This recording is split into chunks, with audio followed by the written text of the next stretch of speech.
Bonjour mes amis, c'est Rémi d'abord, au micro de RCN 90.7, vous écoutez le son de la différence.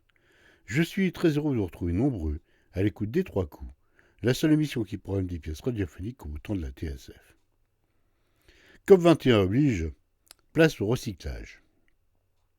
J'ai donc plongé dans les archives et j'en ai rapporté un texte de 2006 appelé « Le manuscrit trouvé dans une poubelle ». Après relecture, j'ai renoncé à en faire une adaptation pour n'en garder que l'idée de départ. À la suite d'un glissement de terrain, un écrivain d'âge mûr, en vacances, se retrouve coincé sous les décombres de son hôtel en compagnie d'une jeune fille. J'ai appelé ça dialogue de fond, parce que c'est dans les moments désespérés qu'on voit au fond des choses. Et être au fond d'un trou, ça doit être vraiment désespérant. Je dois vous avouer, je suis terriblement claustrophobe.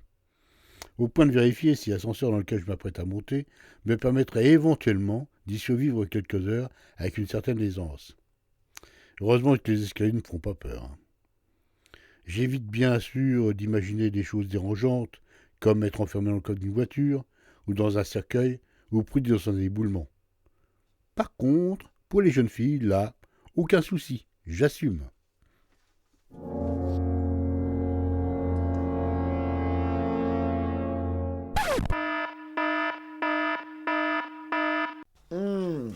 Ah, quand même, vous êtes réveillé.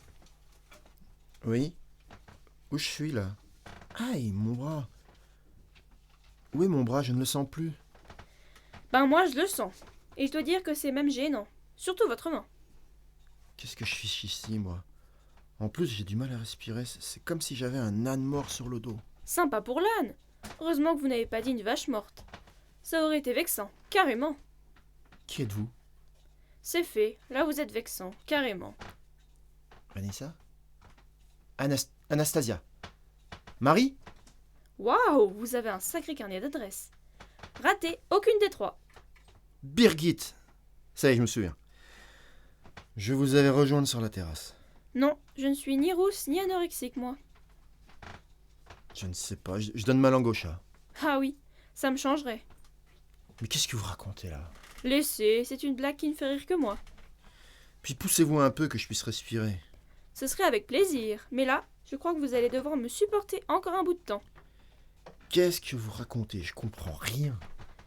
C'est simple. Nous étions sur la terrasse, tous les deux, enfin, tous les trois avec la pétasse anorexique. Birgit? Mais elle n'est pas anorexique. Elle est... Maigre. Non, je trouve pas, elle a des formes. Bon, ça vous intéresse de connaître la suite de l'histoire? Je vous écoute. Donc, nous étions tous les trois. Vous, la maigrichonne et moi. Quand tout à coup, il y a eu un grand bruit et tout le bazar est descendu dans le ravin. Ça veut dire quoi tout le bazar? Ben tout le bazar, la terrasse, la véranda, le resto et peut-être bien une partie de l'hôtel. Bah pourquoi? On le saura en lisant les journaux. Mais c'est pas possible. Si, c'est déjà arrivé une fois. C'était il y a très longtemps, après un printemps pourri et une grande sécheresse. Il y a une partie de la baraque qui avait fini dans la rivière en bas.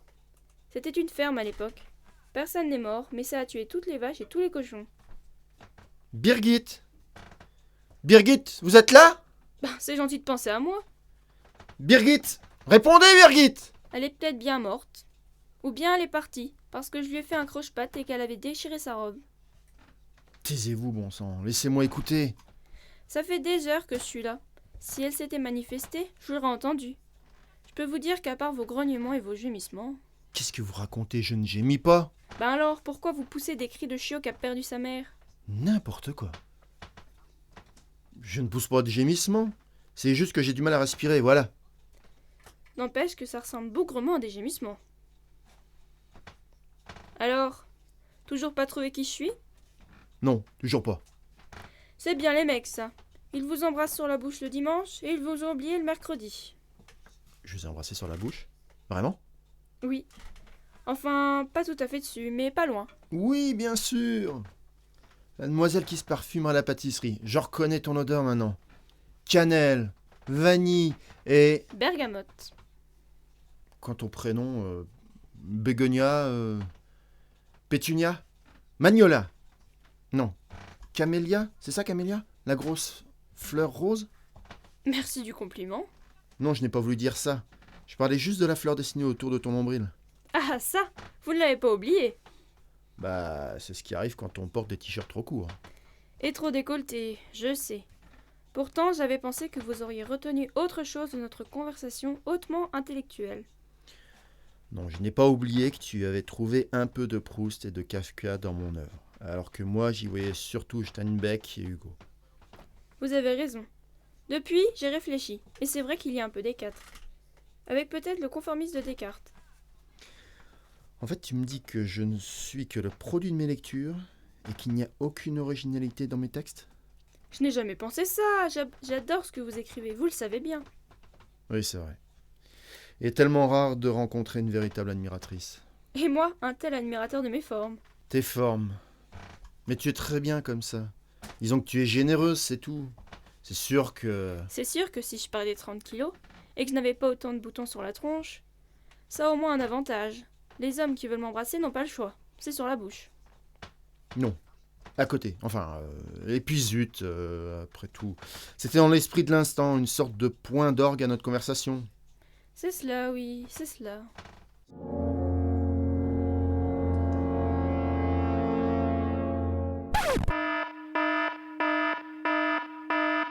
Eh oh, vous vous êtes rendormi? Quoi? Je suis où là? Ah non, vous n'allez pas recommencer. Ah oui, c'est vrai, Camélia. Le trou. Vous pensez que c'est vrai? Qu'est-ce qui est vrai? Que les hommes préfèrent les grosses? Tu vas pas recommencer. Je t'ai déjà dit que tu étais parfaite comme ça. Toutes les filles sont un peu rondes à 15 ans. Ah oui? Même la pétasse anorexique, vous croyez? Décidément. Qu'est-ce qu'elle t'a fait, cette pauvre fille? Si ça se trouve, elle est morte. Ben tant mieux, ça en fait une de moins. Mais qu'est-ce qui te prend, là? Rien, c'est juste que ce genre de nana m'agace. En fait, les hommes sortent avec les maigres pour l'image, mais épousent les grosses parce qu'elles sont sûres qu'elles sauront faire la cuisine. Ouais, t'es rassuré? Petite fille d'une cuisinière et fille d'un pâtissier. Ça devrait le faire, non? Dites, c'est important pour vous la différence d'âge? Où veux-tu en venir, là? Si tu parles de nous deux, 40 ans, ça commence à faire beaucoup. Dis-moi, tu n'as pas des copains de ton âge au collège? Au lycée, je suis au lycée. Et non, il n'y en a pas un seul qui a lu Steinbeck ou Kafka. Même ceux qui lisent les BD. Je suis pas sûre qu'ils lisent toutes les bulles. Tu es dur, là. Si ça se trouve, il y en a un qui meurt d'amour pour tes rondeurs et qui n'ose pas te l'avouer. C'est vrai que pour les rondeurs, il y a des clients. Je ne compte pas le nombre de fois où... Bref, je préfère oublier. Ça prouve qu'au moins tu ne les laisses pas insensibles. C'est déjà quelque chose. C'est bien des réflexions de mec, ça. Le viol, c'est quand on ne veut pas. Si le mec veut, où est le problème? Non, je n'ai jamais pensé à ça. Je disais juste que malgré tes kilos et tes boutons, tu es quand même, comment je dirais, désirable. Voilà. Tu es contente? Hé, vous me draguez, là? On se demande bien qui drague l'autre. Bon, on fait un break? Ça commence à devenir... Pourquoi, maître? Il y a des sujets tabous? Disons que je ne suis pas trop en position pour argumenter, là. Dans une discussion de cet ordre, il n'y a pas que les mots. Il y a aussi les gestes, les attitudes, les regards, toutes ces choses dont nous ne disposons pas en ce moment. En plus, je ne suis même pas sûr que tu oserais en dire autant si on était assis en face à face, dans un contexte différent. C'est vrai que vous êtes un peu mon prisonnier, là. Je peux vous dire ce que je veux, vous ne vous sauverez pas avant la fin de la discussion. Pas comme notre soir. Qu'est-ce que tu racontes? Je ne me suis pas sauvé l'autre soir. On avait terminé. Je t'ai dit bonsoir et je suis parti. C'est tout. Oui, c'est vrai, mais le baiser. J'aurais voulu en parler, moi, du baiser. Mais ce n'était pas un vrai baiser. Juste une marque d'amitié, une sorte de remerciement pour ce délicat moment que nous avions passé ensemble. Cette communauté de pensée que nous avions partagée. Vous savez, c'était la première fois qu'un homme m'embrassait. Même si ce n'était pas un vrai baiser. C'était déjà plus que je n'avais jamais rêvé recevoir d'un homme. J'aurais voulu prolonger cet instant, cultiver ce début de complicité. On devrait toujours se méfier des jeunes filles et de leurs petits cœurs romantiques. Attention, j'ai ma bouche tout près de votre oreille. Je vous jure que si vous parlez de montée d'hormones, je jure que je vous mords. Hé, doucement, j'y tiens à mon oreille. J'ai parlé de petits cœurs romantiques, pas d'hormones. Mon baiser, jeune demoiselle, était bien innocent, croyez-le. Il n'était nullement question dans mon esprit de vous inspirer quoi que ce soit, ni de tirer de vous quoi que ce soit de contraire à la morale. Dommage. Vous avez allumé l'allumette qui a allumé l'incendie, qui a incendié mon cœur de midinette. Vilain pyromane.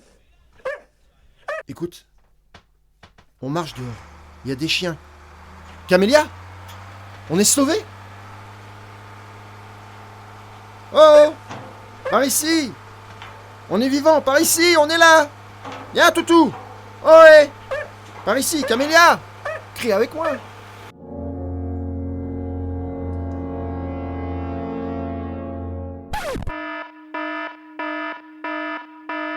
Vous êtes réveillé? Ne bougez pas. Je vais vous retirer le masque. Je suis où, là? En salle de réveil. L'hôpital? C'est grave? Vous vous en tirez bien.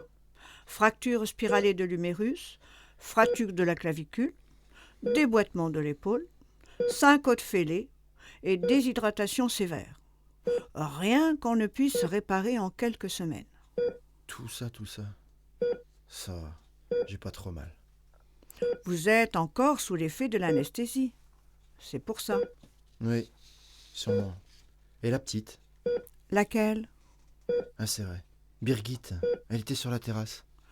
Oui, mademoiselle Pratek. Je suis désolée. C'était une de vos amies? Oui, enfin, on avait bien sympathisé. Navrée. Elle est morte sur le coup. Toutes mes condoléances. Et la petite, comment va-t-elle? La petite. Oui, Camélia, la jeune fille, comment va-t-elle? Calmez-vous. Votre rythme cardiaque. Je m'en fous de mon rythme cardiaque, donnez-moi de ses nouvelles, s'il vous plaît. Elle était de votre famille? Non, nous étions amis, enfin, peut-être un peu plus. Je vois.